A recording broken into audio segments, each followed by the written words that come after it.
লোহপ্রণাম অনুষ্ঠানে উপস্থিত সম্মানিত সভাপতি, প্রধান অতিথি, বিশেষ অতিথি, সকল শ্রদ্ধেয় শিক্ষক শিক্ষিকা, বন্ধু ও শুভানুধ্যায়ী এদের জানাই আন্তরিক শুভেচ্ছা ও অভিনন্দন। আজ আমরা একই সাথে স্মরণ করছি বাংলা সাহিত্যের দুই দিকপাল কবি, কবিগুরু রবীন্দ্রনাথ ঠাকুর ও আমাদের জাতীয় কবি কাজী নজরুল ইসলাম।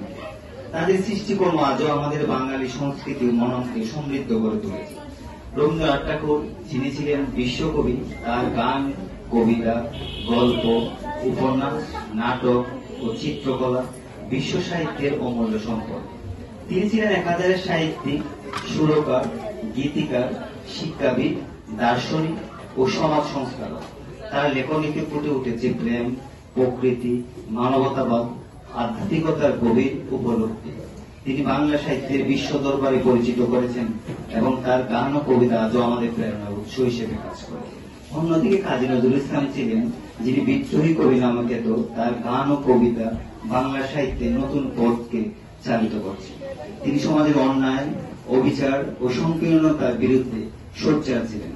তার গান ও কবিতা আজও শোষণ ও নিপীড়নের বিরুদ্ধে লড়তে আমাদের উৎসাহিত করে।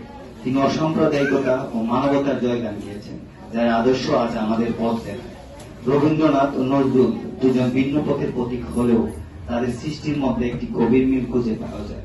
সেটি হল মানুষের প্রতি অটল ভালোবাসা ও সমাজের মঙ্গল কামনা।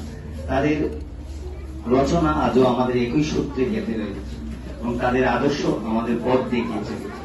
আমরা তাদের সৃষ্টিকর্ম থেকে শিক্ষা গ্রহণ করি, তাদের আদর্শ অনুপ্রাণিত হয়ে একটি সুন্দর অসাম্প্রদায়িক ও মানবিক সমাজ গঠনে সচেষ্ট। এই হোক আজকের দিনের অঙ্গীকার।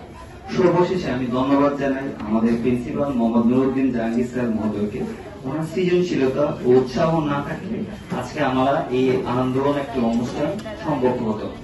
আমি আরো আমাদের ধন্যবাদ জানাই আমাদের প্রিয় শিক্ষার্থী দুজন, ষষ্ঠ শ্রেণী অনিন্দা সৌভাগ্যতা ও তন্ময় গ্রুপ সুন্দর একটি ক্যানভাস থাকতেছে। আমি অতিথিকে দৃষ্টি আকর্ষণ করছি, একটি লাইভ ক্যানভাস থাকা হচ্ছে। আপনারা একটু তাকালে দেখবেন ডান্স সাইডে ওনারা রবীন্দ্রনাথ এবং নজরুল দুইজন শিক্ষার্থীর লাইভ ক্যানভাস থাকতেছে। আপনারা একটু পরেই দেখতে পাবেন। অনুষ্ঠানে শেষ হওয়ার সাথে সাথে ওনাদের ক্যানভাসটা শেষ হবে। তো আমরা সবাই ওদের দুজনের জন্য একটা হাততালি দিই। ধন্যবাদ সবাইকে। সবাই ভালো থাকবেন, সুস্থ থাকবেন।